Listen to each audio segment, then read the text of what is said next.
2024 ఎన్నికలు జరిగే నాటికి మందనేది లేకుండా చేసిన తర్వాతనే ఓట్లు అడుగుతానని చెప్పి ప్రతి అక్కకు చెల్లెమ్మకు నేను మాటిస్తా ఉన్నా. పూర్తిగా మద్యాన్ని నిషేధిస్తాం అని చెప్పి గట్టిగా కూడా చెప్తా ఉన్నా. వైఎస్ జగన్మోహన్ రెడ్డి అనే నేను ఆంధ్రప్రదేశ్ రాష్ట్ర ముఖ్యమంత్రిగా అంతఃకరణ శుద్ధితో ప్రజలందరికీ న్యాయం చేకూరుస్తానని దైవ సాక్షిగా ప్రమాణం చేస్తున్నాను.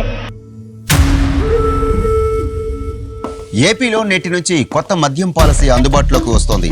ఇకపై ప్రభుత్వమే మద్యం దుకాణాలను నడపనుంది.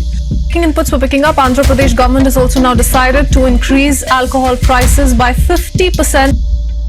అత్యధికంగా మద్యం ధరల్ని షాక్ కొట్టేలా నిర్ణయించి మద్యాన్ని నియంత్రిస్తూ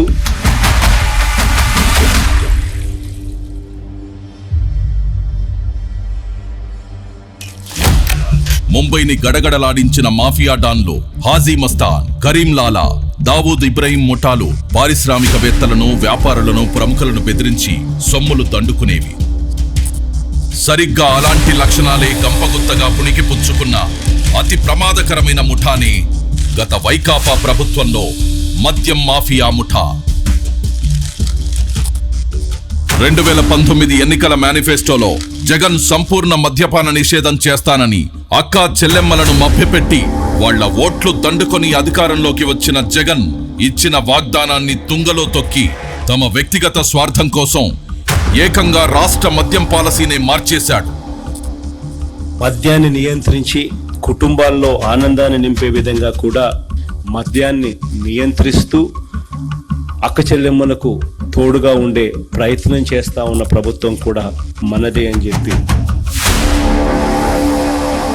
తాగి ఇట్లయింది, అంతా కల్తీ మందు తాగి ఇట్లయింది అని చెప్పినారు.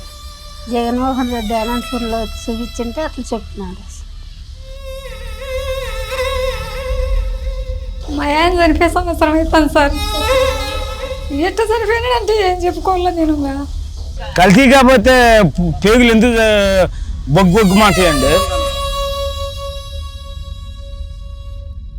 హాస్పిటల్ పిలిచిపోయినా కానీ ఇట్లే లివర్లు దెబ్బతిన్నాయి, కల్తీ మందు తాగినారు మీరు అని చెప్పినారు. తండ్రి ఇట్లా అయిపోయా, ఇంకా మా బతికేం రాని, ఇంకేం కూలి వస్తే సంసారం లేకపోతే లేదు. అది తాగిన వల్లే అట్లా. మా అన్నదమ్ముళ్ళు చచ్చిపోతుంటే చూడలేము. దయచేసి ఇంకా సంపాదించింది చాలు. ఎక్కడికి ఎత్తుకోపోతారా? ఎంత సంపాదించుకుంటారా? లిమిట్ ఉండాలరా దేనికైనా. గొంతులు గొయ్యబాకండి రా రే.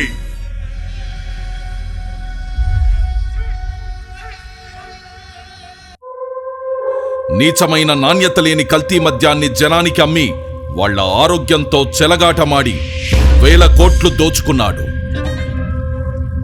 లిక్కర్ సప్లై విధానాన్ని గత వైకాపా పాలకులు తమ చేతుల్లోకి తీసుకున్నారు. ఉన్న లిక్కర్ ఫ్యాక్టరీలను భయపెట్టి బెదిరించి తమ ఆధీనంలోకి తీసుకున్నారు. వాళ్లే కల్తీ మద్యాన్ని తయారు చేసి హోల్సేల్, రీటైల్ దొంగ వ్యాపారం కూడా వాళ్లే చేశారు. ఎక్కడా లేని Andhra gold, president medal, 9 horses, jobs calendar, gold pearls, kings whales, special status, royal right అంటూ రకరకాల బ్రాండ్లు తీసుకొచ్చి విచ్చలవిడిగా అమ్మకాలు పెంచారు. జీవో నెంబర్ 128 తీసుకొచ్చి 60/90 మిల్లీలీటర్లకు దేశంలో తయారయ్యే ఫారెన్ లిక్కర్ 10 రూపాయలుంటే అధికారంలోకి రాగానే దాన్ని 20 చేశారు. 20 రూపాయల నుంచి 40 రూపాయలకు, 250 రూపాయలది 480 రూపాయలకు పెంచారు. ఆ మరుసటి రోజే మళ్లీ జీవో నెంబర్ 129 తెచ్చి అమాంతం మళ్ళా ఉన్న ధరలు పెంచేశారు. వాళ్లేం చేసినా నడిచిపోతుందనే నాజీ పోకడలతో ప్రవర్తించారు. రేటు పెంచితే సగటు ప్రజలు తాగరని వేదాలు వల్లించిన జగన్ రాష్ట్రంలో 72% మద్యం అమ్మకాలు పెంచేస్తూ కొత్త మద్యం పాలసీ ప్రవేశపెట్టాడు. 25,000 కోట్లు మా రెవెన్యూని స్టేట్కి ఇస్తాంటే అది ఎక్కడి నుంచి వచ్చింది? సంవత్సరానికి 25,000 కోట్లు, అంతకుముందు 17,000 కోట్లు ఉండేది. 25,000 కోట్లు క్వాంటిటీస్ తగ్గాయి, రెవెన్యూ పెరిగిందంటే ఎక్కడి నుంచి వచ్చాయి? ప్రజల జీవితాలు గుల్ల చేస్తూ వాళ్ల జేబులు కొల్లగొట్టాడు. రాష్ట్ర ఆదాయం తగ్గినా సరే రాష్ట్ర ప్రజల ఆరోగ్యం ముఖ్యం, పేదల కోసం పాటుపడాలన్న ధ్యేయంతో పనిచేస్తున్న ప్రభుత్వం ఇది. నా తోటి ఫ్రెండ్సే 5 కలిపే ఆంధ్ర గోల్డ్ అంట, 9 హార్స్ అంట, కుర్రం ముందు అంట, అన్ని డూప్లికేట్ ముందు తయారు చేసి దోపిడీ రాజ్యం అయిపోయింది. మొత్తం స్పిరిటే. ఆ ముందు అయినా ఒకటే, వ్యసం అయినా ఒకటే అన్నట్టు ఉంటుంది. నిసా ఏమి 15 నిమిషాలకి ఎక్కద్ది, 15 నిమిషాలు గందరగోళం చేసి మళ్ళీ కొనుక్కోవటం, మళ్ళీ లేచి మళ్ళీ ఇంకో కోటకు పోవటం. మా తాత కూడా చనిపోయారు తాగి. ఈ జగన్ ముందే ఇటు చేస్తున్నారు. 2 కోట్ల తాగిన తర్వాత చేసినాడు ఏర్తినం ఈ పచ్చిపోతలోకి వచ్చేస్తుంది. అటు తలకాయ పని చేయకాడి దగ్గర చేసిన పచ్చిపోతలోకి వచ్చేది చేసిన అది ఒక రకంగా మెంటల్గా మాట్లాడేది ఒక రకంగా వస్తాము. గత వైకాపా ప్రభుత్వం 5 ఏళ్ల పాటు అమ్మిన మద్యానికి ఎలాంటి డిజిటల్ చెల్లింపులను అనుమతించలేదు. కేవలం నగదు రూపంలో విక్రయించి 99,413 కోట్ల రూపాయల్ని తీసుకున్నారు. ఈ రోజుల్లో తోపుడు బండ్లవాడు కూడా ఆన్లైన్ పేమెంట్ తీసుకుంటుంటే ఏపీ లిక్కర్ షాపుల్లో ఆన్లైన్ పేమెంట్ అనేది లేకుండా చేసి క్యాష్ అండ్ క్యారీ అన్నారు. అదేమని అడిగిన వాళ్ళని వీళ్ళడిగిన వాళ్ళని బెదిరించారు. వినకపోతే అరెస్టులు చేశారు, కేసులు పెట్టారు.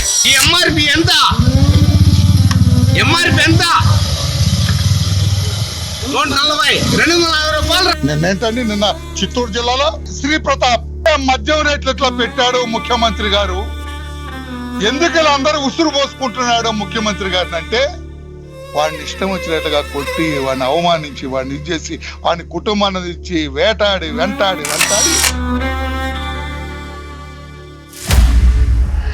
2019లో జగన్ తన వైకాపా ప్రభుత్వం రాగానే 1,000 కోట్లు ప్రజల నుంచి పిండుకోవాలని ప్లాన్ చేశారు. తమ పన్నాగాలన్నీ ఎలా అమలు చేయాలన్న అంశాలన్నీ ఎంపీ మిథున్ రెడ్డి రూపకల్పన చేశాడు. అతడే ఈ స్కామ్ కి మొత్తం రింగ్ మాస్టర్ గా వ్యవహరించాడు.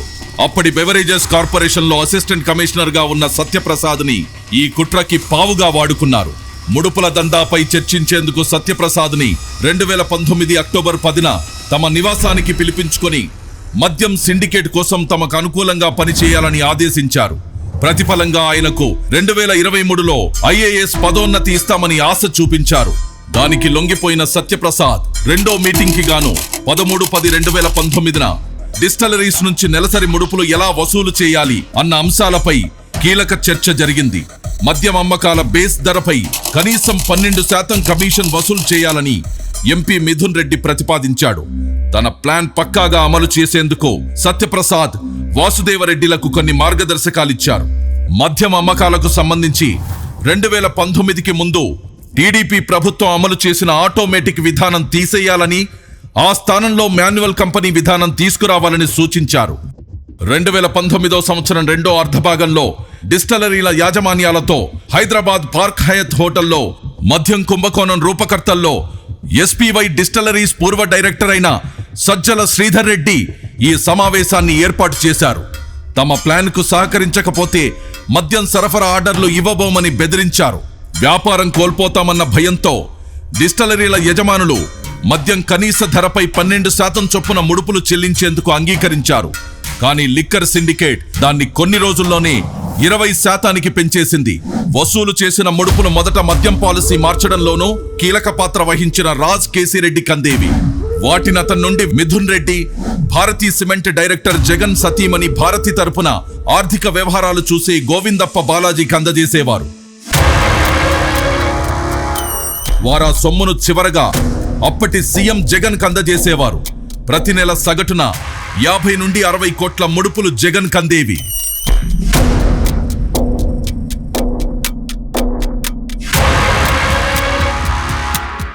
మద్యం విధానం ముసుగులో భారీగా దోచుకునేందుకు ఇమిటేషన్ బ్రాండ్ల విధానాన్ని పాటించింది. జాతీయంగా అంతర్జాతీయంగా ప్రాచుర్యం పొందిన బ్రాండ్లనన్నిటినీ రాష్ట్రం నుండి తరిమేసిన ఈ ముఠా అచ్చం అవే పేర్లను తలపించేలా 1-2 అక్షరాలు పదాలు మార్చి పెద్ద ఎత్తున ఇమిటేషన్ బ్రాండ్లు తీసుకొచ్చింది. దొంగలు కలిసి ఊళ్లు పంచుకున్నట్టుగా వాటికేకంగా 30 నుండి 150% మేర మూలధర పెంచేసి ఈ ముఠా సభ్యులు దోచుకున్నారు. అవే అసలైన నాణ్యమైన బ్రాండ్లు అనేలా ప్రజల్ని మభ్యపెట్టి ప్రభుత్వ దుకాణాల్లో విక్రయించారు. దాదాపుగా 1,50,000 టెస్టులు కూడా డిపార్ట్మెంట్ కూడా చేసింది. తీసుకునేటప్పుడు కూడా బ్రాండ్ పేరు ఏది అన్నది ప్రధానం కానే కాదు అధ్యక్ష. అక్కడ నుంచి ప్రోడక్ట్ వస్తా ఉందా లేదా అన్నదే ముఖ్యం. కానీ ఆ ప్రోడక్ట్కు పవర్ స్టార్ 99 పెడతాడా, లెజెండ్ 99,999 పెడతాడా, లేకపోతే బూమ్ అని పెడతాడా? నేను ఇదివరకు గవర్నమెంట్ వైన్ షాప్లో సేల్స్ మెన్గా చేశాను. ఇదివరకు గవర్నమెంట్ షాపు అంటే వాళ్ళు ఏది పంపించినా అది అమ్మాల్సిందే మేము ఖచ్చితంగా. ఆ బ్రాండే అసలుకి ఫేక్ మన స్టేట్లో. ఇది స్పిరిట్ మొత్తం. దేని మీద ఏ బాటిల్ అని చూడండి, spirit, French spirit, grain whisky spirit, అలా స్పిరిట్స్ రాసి ఉంటుంది. అదేంటంటే బాగా డేంజరస్ అనమాట. ఒక 4 రోజుల తర్వాత ఆయన కనపడ్డగా అదేమంటే చనిపోయాడు, లివర్లు కొట్టేసినాయి అంటారు. మాకు బాధ వేసింది అప్పుడప్పుడు. మేము వాళ్ళ ఇంట్లో వాళ్ళతో కూడా ఫేస్ చేసాము ఒకసారి. వాళ్ళ ఇంటి మొత్తం వచ్చి మా షాప్ కూడా వచ్చి గోల చేసేవాళ్ళు, మీ వాళ్ళే మీరు అమ్మడం వల్ల తెచ్చిపోతున్నారు అది. ఆ మందు వల్ల మాకు అసలు గుండెలో నొప్పి అని, పక్కతోళ్ళు నొప్పి అని, తాయిని కానించి ఆడకాడ 3 తొలిచిన వాళ్ళు పడిపోతాం, అట్ట అయిపోవడమే. కానీ దానివల్ల మాకు అసలు ఏమీ ఇచ్చేయలేదు. 5 తాగితే పైకి ఇట్లా కొనుక్కుంటే చుక్కలు గిర్రని తిరుగుతూనే ఉండేవి. ఫ్రెండ్స్ ఒకడు 25 ఇయర్స్ 26 ఇయర్స్ ఉండిద్ది. తాగంగానే ఆ అబ్బాయికి పక్షవాతం, అంటే పక్షవాతం లాగా వచ్చింది. 26 ఇయర్స్ కంటే ఎవరికి పక్షవాతం కుర్రాళ్ళకి రావు. అలాంటిది ఎంత కల్తీ అయిందో మద్యం మీరు ఒకసారి ఆలోచించుకోండి. అయితే 2019, 2024 మధ్యలో తాగిన మందు వల్ల మా జీవితం సర్వనాశనం అయిపోయింది. చేతులు బలహీనత, లివర్ తేడా వచ్చేసింది. మా ఆరోగ్యంతో ఆడుకున్నారండి. మందు సన్నాసి బాగాలి. అసలు నా తోడు కుర్రోళ్ళు చాలా మంది చచ్చిపోయారు. అది చెడ్డు మందు అమ్ముతున్నాడు, ప్రజలంతా చచ్చిపోతారు అలా ఇంకా అట్లా అనుకుంటారు కదన్నా. చచ్చిపోయినాడు ఇట్లా మందు తాగినారని అట్లా సార్ తాగేసాక అట్లాంటివన్నీ మళ్ళీ ఇంటికి వచ్చి నాతో కానీ చెప్తాండే, నా కొడుకు ఇట్లా చెడ్డ మందులు అమ్ముతున్నాడు, బతుకురు శనాలు చచ్చిపోతాం అది ఇదని అని చెప్తాండే. మళ్ళీ అట్లా అన్నీ తెలిసి నువ్వు ఏంటికి తాగుతావు అన్నా కానీ మళ్ళీ నాకు ఇచ్చి పట్టిందమ్మా, సత్తామా బతుకుతామా, అది లేకుంటే బతకలేమా అనేది. అసలు బ్రాండ్ల కంటే ఈ అనుకరణ బ్రాండ్లకు అధిక మూలధరలు ఖరారు చేసి ప్రభుత్వ ఖజానాను కొల్లగొట్టారు. ఇలా కొల్లగొట్టిన సొత్తంతా రోజు కూలీలు, పేదలు, సామాన్యులు, మధ్యతరగతి కష్టార్జితమే. ఈ పెద్ద మనిషికి బేసిక్లీ అధ్యక్ష ఆంధ్ర రాష్ట్రానికి లిక్కర్ ద్వారా ఎటువంటి డబ్బులు రాకూడదు. ఈ డబ్బులు వచ్చినాయి అని అంటే అక్క చెల్లెమ్మలకు జగన్ మంచి చేస్తాడు, ఆ అక్క చెల్లెమ్మలకు మంచి జరగకూడదు.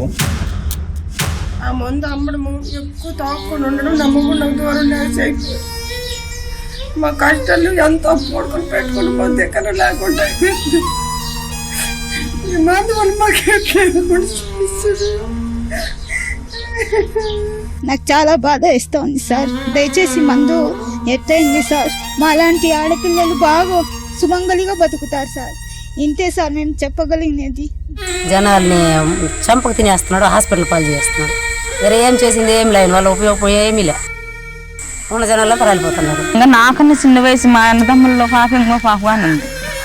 చాలా మంది ఇట్లా చిన్న వయసులే, పెద్దోళ్ళన్నా కాదు. కలిసి మందు కలిసి చచ్చిపోయినారు సార్. మేము ఏం చెప్తాం, మా మాట చెప్పినా కానీ ఇందా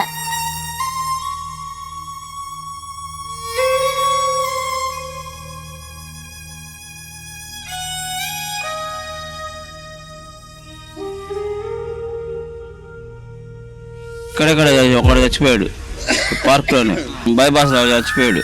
ఒకడేమో సక్సెస్ కాడ చచ్చిపోయాడు. 3 చచ్చిపోయారండి. మందులో ప్రాబ్లం వల్ల చచ్చిపోయారండి. 3 రోజుల క్రితం అబ్బాయి తాగి నైట్ పనుకున్నాడు అనుకుంటా, ఒళ్ళు అలసిపోయిందని.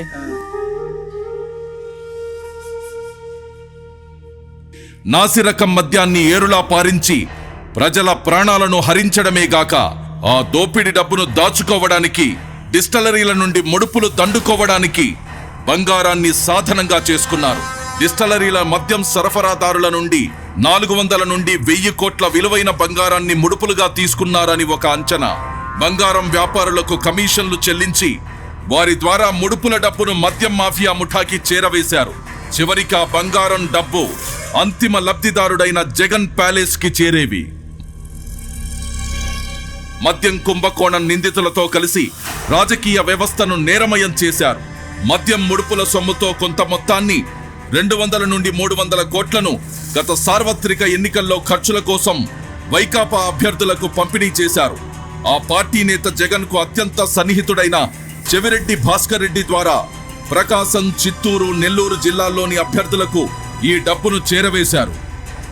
అలా మరికొంత సొమ్మును సీఎం జగన్ నిర్వహించిన సిద్ధం సభలకు ఖర్చు చేసేవారు. ముడుపుల విక్రయంలో కీలకంగా వ్యవహరించిన ప్రధాన నిందితుడైన రాజ్ కేసిరెడ్డి తన ఈడీ ఎంటర్టైన్మెంట్స్ పేరిట సినిమా నిర్మాణ సంస్థను నెలకొల్పి మద్యం కుంభకోణంలో కొల్లగొట్టిన నల్లధనాన్ని వైట్లోకి మార్చి ఆ డబ్బుతో హైదరాబాద్ శివారులో భారీగా భూములు కొన్నాడు. ఇంకా వ్యాపారాలు పరిశ్రమల్లో పెట్టుబడులు పెట్టి వైకాపా మన్ననలు పొందాడు. మద్యం సరఫరా కంపెనీలు, డిస్టిలరీల నుండి కొల్లగొట్టిన ముడుపుల సొమ్ము చివరికి జగన్కే చేరింది. ఇలా 3,500 కోట్ల మేర కొల్లగొట్టారు. ఈ కొల్లగొట్టిన దోపిడి సొమ్ము మళ్లింపుకు మ్యూల్ ఖాతాలు అడ్డు పెట్టుకున్నారు. ఉత్తరాది రాష్ట్రాలకు చెందిన రోజు కూలీలు, నిరుపేదలు చిన్న చిన్న పనులు చేసుకుంటూ జీవనం సాగించే వారికి ప్రతి నెల కొంత మొత్తం చెల్లిస్తామని ప్రలోభపెట్టి వారి ఆధార్, పాన్, ఇతర గుర్తింపు కార్డులు తీసుకుని వారి పేర్ల మీద ముంబై, ఢిల్లీ తదితర నగరాల్లోని పలు బ్యాంకుల్లో పెద్ద ఎత్తున ఖాతాలు తెరిచి అనామకుల్ని డైరెక్టర్లుగా పేర్కొంటూ అనేక కల్పిత కంపెనీలను సృష్టించారు. ఆ అనామకుల్లో ఎవరికి తాము డైరెక్టర్లమనే విషయమే తెలీదు. రోజంతా కష్టపడినా పూట గడవడమే కష్టమైన వారు వీళ్లంతా. మద్యం సరఫరా కంపెనీలు, డిస్టిలరీలు నాటి ప్రభుత్వ పెద్దలకు ముడుపులుగా చెల్లించాల్సిన మొత్తాల్లో కొంత భాగాన్ని ఆయా ఖాతాల్లోకి మళ్లించారు. వాటి నుండి ఆ సొత్తును బహుళ అంచెల్లో ఇలాంటి డొల్ల కంపెనీల్లోకి పంపేవారు. చివరగా ఈ సొమ్మంతా దుబాయి, ఆఫ్రికా దేశాలకు తరలించారు. అక్కడ మైనింగ్, రియల్ ఎస్టేట్ వివిధ కంపెనీల్లో పెట్టుబడి పెట్టారు జగన్ అండ్ కో ముఠా.